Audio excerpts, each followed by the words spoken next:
Hello and welcome to this new video. Today we are going to talk about Kent Overstreet and also do a little bit of spoiler for the new 6.12 video. So yes, today it's an opinion video that we have in the books. So we are going to go through three parts. The first one will be my problem with Kent breaking the rule. The second one will be my problem with Kent rants about Btrfs. And my third one will be the toxicity that can come from living off donation, or at least having your project being mainly funded by donation. So let's go into it, right? Let's go into that subject, because I'm not talking at all about BcacheFS and Kent into the Linux 6.12. I only talk about the news, and I say that I'm pretty much at the point where I support Linus taking BcacheFS out of the kernel because of Kent's action, but I don't say much more in the video besides dropping this little chart, we could call it. But yes, this is the three reason why I'm having a big issue with BcacheFS, and I would be totally open to it being removed from the kernel. Now, let's go problem number one. Kent breaking the rule again and again, and also going against Linus again and again. I have nothing against saying that there's better protocols, saying that you can do things a little bit differently, but when Linus says to you, hey, dude, stop, you need to change how you work, or you need to change this because this doesn't work, and your answer is, well, you can make your own file system if you want. I mean, that's ridiculous, right? We can all agree that this is a 14-year-old, even then, kind of answer. That's not something that you're supposed to do, buddy. You're a little bit too old for it. So the big problem with those kinds of action, in and of itself, they would be okay. I mean, Linus is enduring. Have your fun. If Linus want to have this life where he's just in pain listening to Kent, it's his choice. But I would go a little bit further. It's painful for the whole kernel, because there's two things that happen as a result of that interaction. First of all, that interaction is really public. So it makes the dev process look way more hard, complicated, and drama-ish than it really is. We have hundreds of maintainers in the kernel, and this is probably one of the rare ones that have this issue. And we need to understand that, first of all, he's a maintainer, and that's crazy. We're going to talk about that a little bit later. But the dev process is normally not that complicated. You're not supposed to be able, yes, but you're not supposed to fight with Linus all the time. That's ridiculous. That's not something that is supposed to happen. So that's, first of all, if you're a dev that look up to that prospect of being able to be a kernel maintainer, don't shy away from it. You're probably not going to be yelled at or going to yell at a bunch of people. So that's first. Second, the guy is a kernel maintainer. He's supposed to act like a kernel maintainer. He's not supposed to act the way that he's acting right now. He's supposed to, each time that he sends code to Linus, Linus is supposed to trust his maintainer. Linus is supposed to be able to close his eyes and merge. And it's not the case. So there's a big problem there where he's not doing the job, but also any other dev that would be looking at this interaction could be telling themselves, hey, it's just okay to do this. It's just okay to act like this. And it's clearly not. It's not okay. Nobody should do this, not a single dev, not a maintainer, but he's doing it. He's doing it again and again, being an overall nuisance through the dev process, and he does it again and again. So he's setting the precedent that it's okay to do it because there's nobody striking him down. And that's the truth. If Linus doesn't remove BcacheFS, well, he's kind of saying, yes, it's okay. It's okay what's happening. I'm okay with that. If I don't think that it's a good precedent. So that's the first part. First part done. Now let's go on to Kent rants about Btrfs. God, can he stop with that? How First of all, it's insulting. He doesn't stop saying that Btrfs isn't stable, it crashes for a ton of people. First of all, Btrfs works along a long range of distros, and it's default on those distros since the early days with OpenSUSE until now, where it's pretty much everywhere. It works. It works on server, it works on desktop, it works everywhere. And do we see massive amount of machine crashing? Do we see all the world going down? No, we don't. You know why? Because when you're saying, hey, this is buggy, this doesn't work, well, if we forget about the whole raid fiasco, it's all good. It works. There's no issue there. So we need to stop yelling about Btrfs when there is no such issue.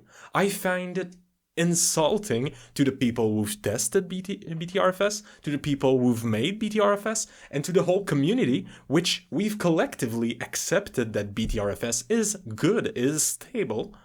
Do you think that we're all morons and that we're just going to accept whatever you say as the truth?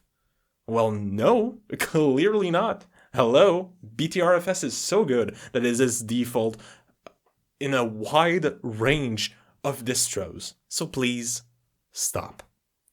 Now let's go on to the last step of this video, which is donation and funding of your whole project. It's kind of weird, right? Because when we're thinking about the perfect, well, maybe a lot of people aren't thinking like me, but if I think about as a dev, what could be a perfect job? It would be making the project that you love and being able to get money for it and not having technically a boss. So you have all of the benefits of not having somebody over your shoulder looking at you, and you can still make, well, have fun with that project. And just to be clear, I'm not saying that Kent would be in the street if it wasn't for BcacheFS. I'm sure that he has some good money, right? Didn't he work for Google? Or I'm pretty sure that he has some good money. He had good money. Maybe he doesn't have any more. I don't know. But I'm not saying that he would be in the street if it's not for BcacheFS. I'm just saying that there's something toxic here that we're not talking about. It would be perfect. We think that it's perfection to be able to just live and do the dev work onto your own project. But at the end of the day, if he has yet another Phoronix article or TechSpot or any Linux or non-Linux, you could say internet journal, well, it's good for him, right? If he gets Linus to yell about him one more time, well, he may get more donation, right? You may get more people to donate the sweet money. So yeah, that's kind of a toxic thing. And remember when I say that you don't really have the boss looking over your shoulder? Yeah, there's that too. Who is checking any of his claim? When he says, next year it's going to be stable. Yeah, how can I believe you? How can I believe one thing you say when you have literally nothing grounding you out? What? Just think about that. Why wouldn't Kent lie about everything? How could we check anything? Next year, let's say that it doesn't work out and it's not stable. Well, what does it change for him? It changes nothing. Nobody's going to check him out on his lie. And that's just the truth. Is that he can pretty much say anything right now. He can say that his shit is better than Btrfs and beats everything in the world because it's great, and that next patch is going to be even greater. Well, nobody's going to check him. So it's kind of weird, but I have a hard time believing people that don't have a superior, that don't have somebody that would be able to beat the shit out of him if it doesn't work out. Because the truth is, if you're working at Meta, Google, Amazon, somewhere big, okay, and you tell something like, hey, it's going to be ready for our servers like next month, and it's not ready next month, good luck with that. Your superior is not going to be happy.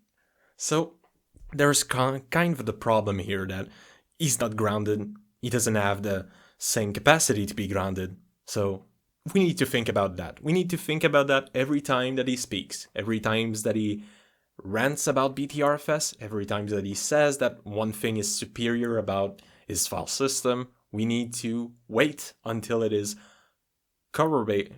Oh my god, that's not a word that I'm going to be able to say today.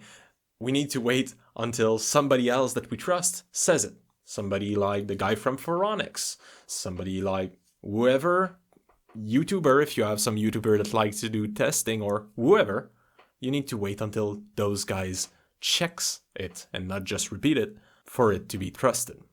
So that's pretty much all for this video. Yes, this was just a big long rant, but I wanted to put my 3 main thoughts into one video because A, breaking the rules sets a bad precedent. B, stop ranting about Btrfs. We know that shit is good. Stop yelling about it. Even if your stuff is better, there's no reason why you should bring down Btrfs to sell your BcacheFS if truly it is as good as you say it is.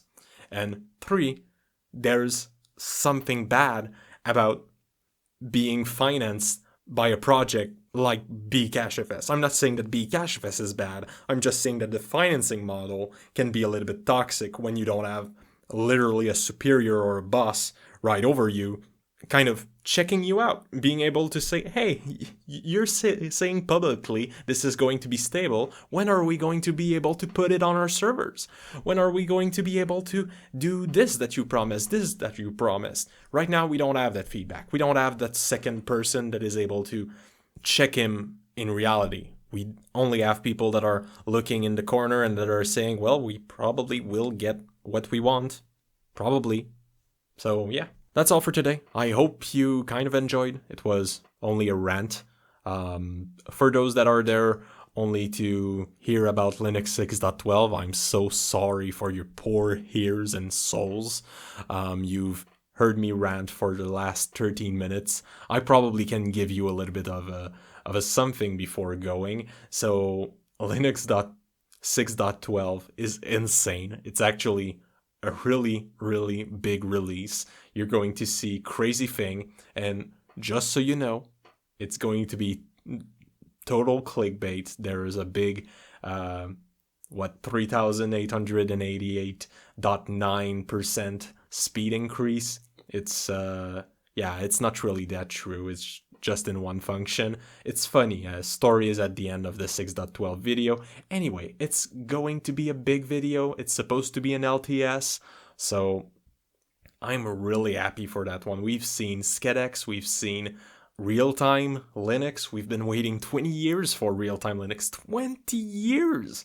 Wow, that's insane. I love to rant, you can see it. I hope you'll enjoy the 6.12 video. And of course, for now, take care.